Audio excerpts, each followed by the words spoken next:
नमस्कार, मेरा नाम है अमिताभ और दृष्टि आईएएस की इस नई वीडियो में स्वागत है आपका। आज हम बात करेंगे एक विशेष टेस्ट के बारे में जिसका नाम है बोन ऑसिफिकेशन टेस्ट। इस टेस्ट की मदद से उम्र का पता लगाया जाता है और इसका इस्तेमाल फोरेंसिक साइंस के अंतर्गत अगर हम कहें, ये एक ऐसी विधा है जिसके उपयोग से हम उम्र का पता लगाकर यह निर्धारित करते हैं कि कोई व्यक्ति बालिग है या नाबालिग है।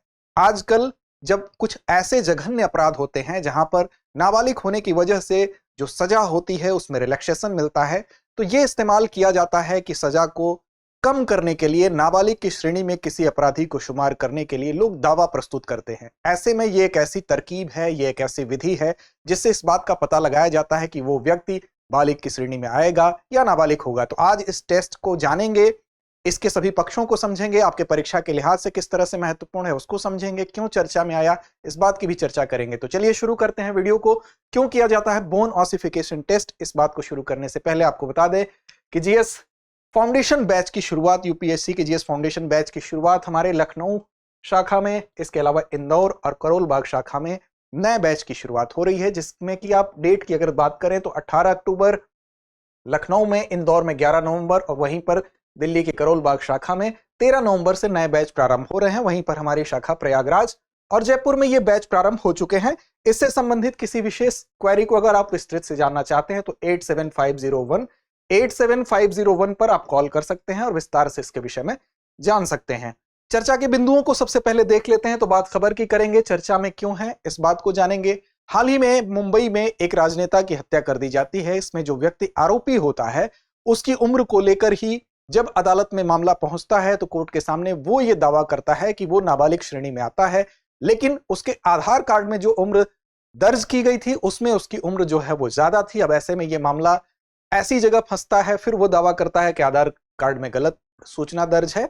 तो इस असमंजस की स्थिति में कोर्ट के द्वारा यह कहा जाता है कि बोन ऑसिफिकेशन टेस्ट कराया जाएगा, उसके बाद इसका निर्धारण होगा।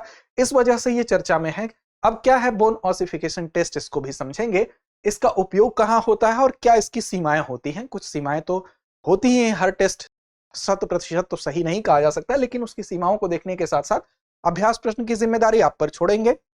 सामान्य अध्ययन के प्रश्न पत्र 3 के से जोड़ के इस खंड को आप देख सकते हैं और इस कार्यक्रम की अगर आप पीडीएफ प्राप्त करना चाहते हैं, इस प्रोग्राम की पीडीएफ प्राप्त करना चाहते हैं तो आप हमको टेलीग्राम पे फॉलो कर सकते हैं। लिंक आपको डिस्क्रिप्शन बॉक्स में मिल जाएगा। साथ ही हमारे चैनल को सब्सक्राइब कर लें अगर अब तक आपने नहीं किया है तो।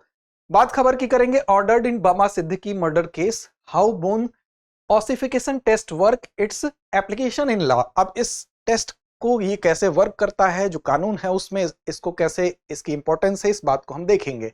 तो चर्चा में ये तब आया जब जो आरोपी है उसने दावा किया कि अदालत में कि वो 17 साल का है, और 17 साल का मतलब कि 18 वर्ष से कम आयु का है। जब कोई भी व्यक्ति 18 वर्ष से कम आयु का होगा तो वो नाबालिग श्रेणी के अंतर्गत आएगा। अब देखिए, कोई वयस्क अगर अपराध करता है तो वयस्क अपने गतिविधियों के लिए, अपने अपराध के लिए पूर्ण रूप से जिम्मेदार माना जाता है। ऐसी दशा में उसके ऊपर जो केस चलेगा वो आपराधिक अदालत में चलेगा और उसके लिए जो सजा होगी वो सजा भी कठोर होती है। वो सजा मृत्युदंड भी हो सकती है, उम्र कैद भी हो सकती है। लेकिन यही अगर 18 वर्ष से कम आयु का व्यक्ति होता है तो वो नाबालिग की श्रेणी में आता है, किशोर के अंतर्गत आता है। और उसके लिए एक विशेष व्यवस्था बनाई गई किशोर न्याय अधिनियम के तहत। और किशोर न्याय अधिनियम में जब सुनवाई होगी तो उसके तहत उसका उद्देश्य बेसिकली सजा देना नहीं होता है। उसका उद्देश्य होता है कि हम कैसे पुनर्वास कर सके, कैसे किशोरों में सुधार कर सके, वो उनकी मानसिक, उनकी सामाजिक और शारीरिक स्थिति को सुधार करने के लिए यहां पर कुछ व्यवस्थाएं बनाई गई हैं। साथ ही इसमें जो सजा होती है वो अधिकतम 3 वर्ष तक हो सकती है। इसलिए कई बार ऐसा होता है कि जब गंभीर अपराध कोई व्यक्ति करता है, देखिए जब गंभीर अपराध भी करेगा तो 16 से 18 वर्ष की आयु के बीच अगर वो होगा, 16 से ऊपर होगा और 18 के बीच होगा, उस कंडीशन में भी उसके ऊपर सामान्य जो आपराधिक न्यायालय होता है उसके अंतर्गत जैसे वयस्कों पर मुकदमा चलता है उसके ऊपर भी मुकदमा चलाया जा सकता है। लेकिन अब ये मामला कौन तय करेगा कि उसके ऊपर वयस्क आपराधिक अदालतों में मुकदमा चलेगा या किशोर न्याय अधिनियम के तहत उस पर आरोप तय किए जाएंगे। तो ये तय होगा, उसकी उम्र सीमा तय होगी कि उसके जो अपराध करने का तरीका है, उसके जो सोचने का तरीका है, उसके जो अपराध करने के समय जो उसका मेंटल स्टेटस है, ये सब कुछ तय करेगा जो किशोर न्याय बोर्ड है वो तय करेगा कि वास्तव में ये क्या है। तो ऐसी दशा में कोशिश ये की जाती है जब कोई व्यक्ति गंभीर अपराध करता है, जैसे किसी की हत्या कर दी उसने, तो ऐसी कंडीशन में वो अगर अपने को नाबालिग सिद्ध कर रहा है तो इस दशा में परीक्षण के लिए इस टेस्ट को किया जाता है। अब देखिए यहाँ पुलिस ने तर्क दिया कि आधार कार्ड में उस आरोपी की उम्र 19 साल बताई गई है, वहीं पर वो कह रहा है कि वो 17 वर्ष का है। मजिस्ट्रेट ने यहाँ आदेश दिया कि इस टेस्ट को किया जाए, बोन ऑसिफिकेशन टेस्ट किया जाए, और इस परीक्षण रिपोर्ट में जो बात सामने आएगी उसके आधार पर बात तय होगी। अब यहाँ पर जब ये टेस्ट किया गया तो पाया गया कि ये नाबालिग नहीं है, और फिर से उसको ये तय किया गया अब उसके ऊपर जो भी आपराधिक अदालतों में जो मुकदमा चलेगा वो वयस्कों के हिसाब से चलेगा।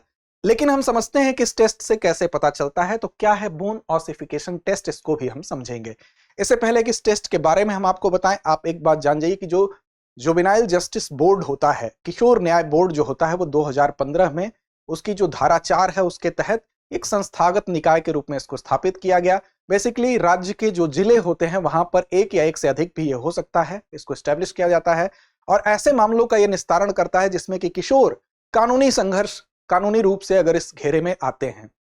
बेसिकली इसमें कौन होता है, तो इसमें अगर मेट्रोपॉलिटन शहर है तो मेट्रोपॉलिटन मजिस्ट्रेट एक होगा, नहीं तो प्रथम श्रेणी का कोई न्यायिक मजिस्ट्रेट इसमें एक होगा, और 2 सामाजिक कार्यकर्ता होते हैं। ऐसे सामाजिक कार्यकर्ता जिनको कि 7 वर्ष का अनुभव होना चाहिए, इस फील्ड का अनुभव होना चाहिए। साथ ही साथ अगर हम बात करें जुवेनाइल जस्टिस अधिनियम की धारा 15 के बारे में, तो उसी में यह प्रावधान है कि अगर 16 वर्ष या उससे ऊपर का जो व्यक्ति है, जो किशोर है, वो अगर कोई जघन्य अपराध करता है तो यही बोर्ड उसका मूल्यांकन करेगा कि वो ट्रायल, एडल्ट ट्रायल में वो जाएगा, या जो कि इस बोर्ड के अंतर्गत जो समय सीमा तय जो सजा तय की गई है उसके अंतर्गत उसको शामिल किया जाएगा। तो देखिए इसमें इस टेस्ट के बारे में हम जानते हैं वास्तव में ये टेस्ट क्या होता है। तो ये एक प्रकार का मेडिकल परीक्षण होता है। क्या किया जाता है इसमें, बेसिकली इसमें जो हड्डियों का जो विकास होता है, आप जानते हैं कि जो हड्डियां होती हैं हमारे शरीर में, उनका विकास जब बच्चा गर्भ में आता है तभी से शुरू हो जाता है, और वो 20 वर्ष तक, 18 से 20 वर्ष तक वो विकास के चरण में होती हैं हड्डियां। तो इन्हीं हड्डियों के विकास को हम कह सकते हैं ऑसिफिकेशन, अर्थात हड्डियों का जो विकास होता है उसी के आधार पर व्यक्ति की उम्र का पता लगाया जाता है। ये एक प्रकार का परीक्षण है, मेडिकल परीक्षण है, जिसमें इसी प्रकार की हड्डियों के आधार पर उम्र को हम तय करते हैं। विशेष रूप से ये तब किया जाता है जब किसी व्यक्ति की वास्तविक उम्र पर संदेह पैदा होता है कि वास्तव में ये इस उम्र का है या उस उम्र का है। तो देखिए इसमें अगर कोई दस्तावेजी प्रमाण उपलब्ध है जो ये प्रमाणित कर दे कि व्यक्ति इस उम्र का है, तब तो ठीक है, लेकिन दस्तावेजी प्रमाण कई बार लोग गलत प्रस्तुत कर देते हैं या फर्जी तरीके से बनवा लेते हैं। अगर कोई व्यक्ति देखने में ही लग रहा है कि वो बालिग है, या उसकी उम्र पर संदेह प्रकट हो गया, या अपोजिशन ने ये कहा कि नहीं ये नाबालिग श्रेणी में नहीं आता है, ये बालिग है, तो ऐसी कंडीशन में जब मामला डिस्प्यूटेड हो, संदेहास्पद हो, तो इसका प्रयोग किया जाता है। अब हड्डियों का विकास जो होता है वो किशोरावस्था तक होता है, उसी के आधार पर इस परीक्षण को आधारित किया गया है। बेसिकली बोन अस्थिकरण टेस्ट कैसे किया जाता है, इस प्रक्रिया को अगर आप समझेंगे तो अस्थि विकास और परिपक्वता की जो प्रक्रिया है उसके आधार पर इसको तय किया जाता है। चूंकि आप जानते हैं कि प्राकृतिक रूप से हड्डियों का विकास होता रहता है। शुरू में ये उपास्थियों के रूप में होती हैं जो काफी नरम होती हैं, जिनको कार्टिलेज हम कहते हैं।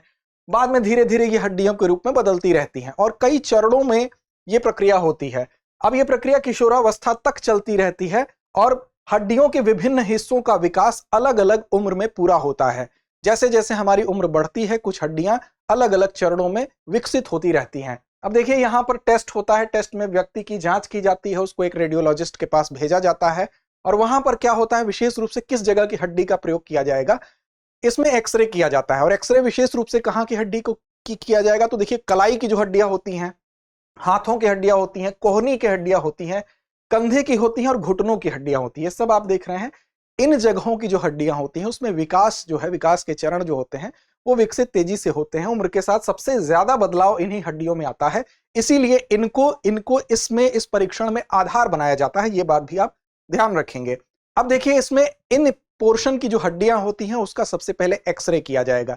एक्सरे में क्या होता है, आप जानते हैं कि एक्सरे में जो एक्स रेज होती हैं वो जाती हैं, प्रवेश करती हैं, जो हड्डियां होती हैं उसको ज्यादा ऑब्जॉर्व करती हैं तो वो चमकने लगती हैं, और साथ में जो अन्य कोशिकाएं होंगी वो कम ऑब्जॉर्व करेंगी तो वो डार्क कलर की दिखाई देंगी। तो एक्सरे के आधार पर हड्डियों की स्थिति उभर कर सामने आती है, और उसमें उस तस्वीर में हड्डियों का विकास कितनी दूर तक हो चुका है इस बात को देख लिया जाता है। रेडियोलॉजिस्ट उसका परीक्षण करेगा, इतनी दूर तक हड्डियों के विकास का मतलब हुआ इस स्टेज में ये मामला है। अब हाथ और कलाई की हड्डियां विशेष रूप से आप ध्यान रखिएगा, इसमें सबसे ज्यादा इस्तेमाल किया जाता है। इसकी विकास प्रक्रिया 18 से 20 साल तक चलती रहती है, जिससे व्यक्ति की उम्र का अनुमान लगाया जाता है। कैसे अनुमान लगाया जाएगा, तो उसमें जिस कई चरणों में हड्डियों का विकास होता है। अब देखिए इसमें होता क्या है कि इसमें स्कोरिंग का एक सिस्टम होता है। जैसे ही हड्डियां हैं, उम्र के साथ विशेष उम्र में अगर कोई हड्डी कम विकसित हुई है, हर चरण में, कई चरणों में इनका विकास होता है, तो उस विशेष चरण में उसके लिए एक अंक दिया जाता है। मान लीजिए अगर कम विकसित हुई तो उसके लिए आप 0 अंक दे दिए। फिर उस किसी अन्य चरण में आप देख रहे हैं उसका विकास ज्यादा हुआ है तो मैक्सिमम 5 या 6 नंबर दे दिए। तो अलग अलग चरणों में जो आप मार्किंग करेंगे, जो नंबर उसको देंगे, उन सारे नंबरों को जोड़ लिया जाएगा और जोड़ने के बाद में आप फिर तुलना करेंगे। एक मानक, एक स्टैंडर्ड एक्सरे होता है जो कि एक स्वस्थ मनुष्य का एक्सरे होता है, उससे उसको कंपेयर करते हैं। इन सारे अंकों को जोड़ के फिर एक अनुमानित उम्र का अंदाजा लगाया जाता है। अब देखिए इसमें साथ ही साथ और भी चीजों को देखा जाता है कि जो हड्डियां हैं उनका आकार, उनका घनत्व, उनकी वृद्धि की तुलना जो एक मानक एक्सरे होता है, जो स्टैंडर्ड एक्सरे होता है, उससे कंपेयर करने के बाद आप अंदाजा लगाएंगे कि एक मानक व्यक्ति में इतना डेवलपमेंट हो चुका है और इसमें डेवलपमेंट, अगर मानक व्यक्ति के स्टैंडर्ड में यहां तक डेवलपमेंट है, इसमें इसका स्कोर जोड़ने के बाद यहां तक आ रहा है, तो आप अंदाजा लगा लेंगे कि उसकी उम्र क्या है। तो यहां पर स्कोरिंग सिस्टम का उपयोग किया जाता है। हड्डियों के विभिन्न हिस्सों को अंक दिया जाएगा। अगर अलग अलग चरणों में विकास होता है तो हर चरण में यहां 0 अंक दे दिया मैंने, यहां 1 दे दिया, यहां 3 दे दिया, 4 दे दिया। सभी अंकों को जोड़ने के बाद जो अंक हमको मिलेगा, जो स्टैंडर्ड एक्सरे होगा, उस स्टैंडर्ड एक्सरे से इसको कंपेयर करेंगे और उसके बाद हम इस उम्र का निर्धारण कर लेते हैं। इस तरह से हमको एक मोटा मोटी उम्र का अंदाजा लगता है। जो रेडियोलॉजिस्ट होते हैं उसका अंदाजा लगाते हैं, जो एक्सपर्ट होते हैं, और रिपोर्ट तैयार करते हैं उस हड्डी की तुलना करने के बाद जिसमें व्यक्ति की अनुमानित उम्र बताई जाती है। अब इसमें एक रेंज बताई जाएगी, एग्जैक्ट आपको उम्र नहीं बताई जाएगी कि आपकी उम्र 18 वर्ष है, आपकी उम्र 17 वर्ष है, ऐसा नहीं होता है। बेसिकली इसमें एक रेंज बताई जाती है जिसमें 2 साल का मार्जिन होता है। जैसे आपकी फॉर द एग्जाम्पल 17 से 19 साल आपकी एज बता दी गई। अब जैसे अभी जिस केस की हमने चर्चा की, न्यूज में जिसका उल्लेख था, उसमें अगर आप देखें तो यही उम्र बताई गई। अब इस उम्र में जो अपर सर्किल है, जो ये 19 वर्ष वाला जो एज है, इसी को कंसीडर किया जाता है, लोअर को नहीं कंसीडर किया जाता है। विशेष रूप से जज अमूमन क्या करते हैं, जो ऊपर वाली एज आती है, जैसे 17 से 19 का अगर दायरा आया तो 19 वर्ष उसकी आयु मान ली जाती है। इसमें हड्डियों की परिपक्वता में कुछ व्यक्तिगत भिन्नताएं अलग अलग हो सकती हैं, इसीलिए इस मार्जिन को यहां पर रखा गया है। अब टेस्ट का परिणाम जो आएगा, उसी टेस्ट के आधार पर इस बात को तय कर लिया जाएगा कि वो व्यक्ति जो डिस्प्यूटेड है, जिसकी उम्र वो नाबालिग है या वो बालिग है। तो इस बात का को तय करने के लिए ये एक ऐसी विधि है जिसका उपयोग किया जाता है। खास करके जब आपराधिक मामले होते हैं वहां पर इस बात को तय करने से खासा प्रभाव पड़ता है, इसलिए ये काफी उपयोगी होता है। अब इसके क्या लाभ होते हैं, तो लाभ ये होता है कि एक तो सटीकता का पता चलता है कि दस्तावेजी प्रमाण अगर उपलब्ध नहीं है, डिस्प्यूट की कंडीशन आ गई है, तो एक विश्वसनीय प्रक्रिया यह है, एक वैज्ञानिक प्रक्रिया है। साथ ही साथ कानूनी मामलों में काफी सहायक होता है। अगर कोई जघन्य अपराध कर दिया, कोई हत्या कर दिया, कोई बाल तस्करी कर रहा है, यौन शोषण कर रहा है और सिर्फ इस आधार पर बच जा रहा है कि वो खुद नाबालिग है, अपनी उम्र वो गलत बता रहा है, तो इस परीक्षण के माध्यम से हम तय करते हैं कि वास्तव में उसको कड़ी सजा देनी चाहिए कि नहीं देनी चाहिए। साथ ही साथ सजा का सही निर्धारण करने के लिए आरोपी की उम्र के निर्धारण करने में इसको अक्सर अदालती कार्यवाहियों में प्रयोग किया जाता है। अब देखिए ये विकल्प भी है, जैसे जन्म प्रमाण पत्र नहीं है, स्कूल रिकॉर्ड किसी का उपलब्ध नहीं है, अब वो चाहता है कि उसकी उम्र के लिए एक प्रमाण के तौर पर कोई चीज हो, जिसके पास कोई डॉक्यूमेंट इस तरह का उपलब्ध नहीं है, तो वहां पर इसका प्रयोग करके एक मजबूत विकल्प के रूप में ये काम करता है। तो ये इसके कुछ सकारात्मक पक्ष हैं, ये इसके कुछ लाभ हैं। अब देखिए लाभ के साथ साथ इसकी कुछ सीमाएं भी हैं, अर्थात इसकी कुछ कमियां भी हैं। उन कमियों पर अगर आप नजर डालें तो इनकी सीमाओं में देखिए इसमें त्रुटि की संभावना होती है। दरअसल होता यह है कि जो हड्डियां होती हैं उसके विकास में व्यक्तिगत अंतर हो सकते हैं। हर व्यक्ति की बॉडी पर्टिकुलर अलग अलग होती है, अलग अलग रिस्पॉन्ड करती है, तो उसमें अंतर आ सकता है। इसमें विभिन्न कारक हो सकते हैं उसके लिए जिम्मेदार। कभी कभी परीक्षण के परिणाम में भी इसकी वजह से थोड़ा सा डिफरेंस, थोड़ा सा अंतर दिखाई देता है, वो एग्जैक्ट नहीं हो सकता। इसीलिए जो मार्जिन आप देख रहे थे, एग्जैक्ट उम्र ना बता के जो एक मार्जिनल एज बताई जा रही है, ये इसीलिए बताई जाती है क्योंकि भिन्न भिन्न कारकों की वजह से जो उम्र होती है उसमें जो व्यक्तिगत अंतर हड्डियों के विकास में दिखाई देता है वो हो सकता है। तो परीक्षण द्वारा दी गई जो उम्र की सीमा है, जैसे 17 से 19 साल में होती है, ये थोड़ा सा एक कंफ्यूजन क्रिएट करती है, क्योंकि अगर कोई व्यक्ति वास्तव में उसकी उम्र कम हो, वास्तव में वो नाबालिग हो, लेकिन इसकी वजह से वो मार्जिन होता है, तो ऐसे में एक एकदम एक्यूरेट या सटीक चीज नहीं निकल के आ पाती है। हम ये इसके एक नेगेटिव पॉइंट के रूप में देख सकते हैं। अब ये अदालत को चुनाव करना होता है कि वास्तव में वो क्या चुनती है, वो ये भी कर सकती है, उसके विवेकाधिकार पर भी निर्भर करता है। अमूमन जो प्रचलन है वो अपर एज जो आता है इस अंतराल का, उसको लिया जाता है। लेकिन विशेष कंडीशन में जब उसकी मनोवैज्ञानिक स्थिति के बारे में वो देखेंगे जजेस, साथ ही साथ उसके शारीरिक अपराध करने के तरीके, सारे चीजों का जब विश्लेषण करेंगे तो उसके आधार पर ये तय करते हैं। तो स्पेशल कंडीशन में हम कह सकते हैं कि इससे अलग भी स्थिति हो सकती है। तो ये आज का विषय था। अंत में हम चलते हैं अभ्यास प्रश्न की तरफ। आज का अभ्यास प्रश्न आप पर छोड़ते हैं जिम्मेदारी इसका सही और सटीक जवाब देने के लिए। कौन सी हड्डी का एक्सरे अक्सर अस्थि अस्थिकरण परीक्षण यानी कि बोन ऑसिफिकेशन टेस्ट के लिए किया जाता है? विकल्प ए खोपड़ी, विकल्प बी कलाई और हाथ की हड्डी, विकल्प सी रीढ़ की हड्डी या विकल्प डी टखने की हड्डी। तो उम्मीद है आप सही और सटीक जवाब जरूर देंगे। लड़ते रहें, अपने लक्ष्य की ओर बढ़ते रहें।